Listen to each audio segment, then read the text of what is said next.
Sveiciens, mīļie čigānu cilvēki Latvijā un ārzemēs.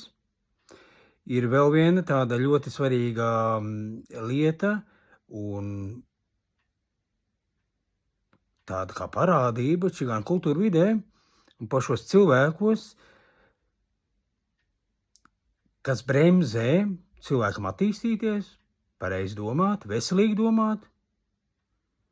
Un tā ir tāda kā barjera čigānu kultūra vidē.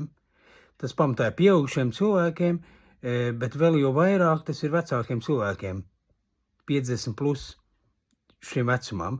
Un šīs absurdās, dumjās, muļķīgās, aizdomīgās un mainticīgās idejas vēl joprojām dzīvo mūsu prātos, un mēs vēl joprojām izskaisam viņas ģimenes vidē, bet patiesībā mūsdienu jaunatnē, teiksim, kur ir 10 plus tajā vecumā, bremzē viņiem attīstīties, pilnveidoties, uzņemt jaunus impulsus no ārpuses, integrēt sevi kā jaunā personībā un plānot nākotni, dzīvot šeit un tagad.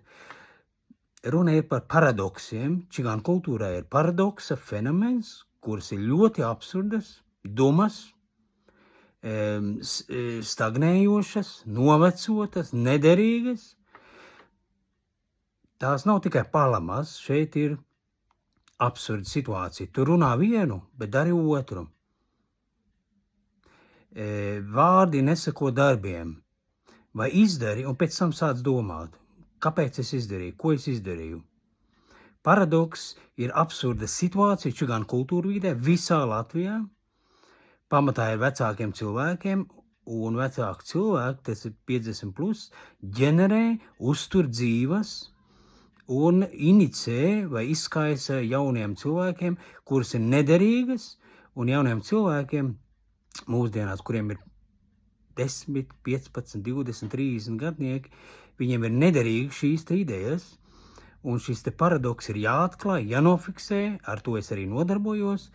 Es nodarbojos ar reabroloģiju, sastoterapiju, ar čigānu kultūras vides atjaunošanu, rekonstruēšanu, izskaisu veselīgas idejas,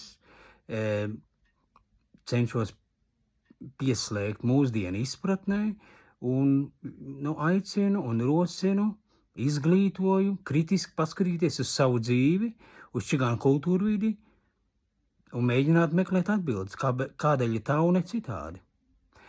Protams, tā ir jūsu izvēle, vai jūs turaties pie vecām tradīcijām, klasiskām vecām tradīcijām,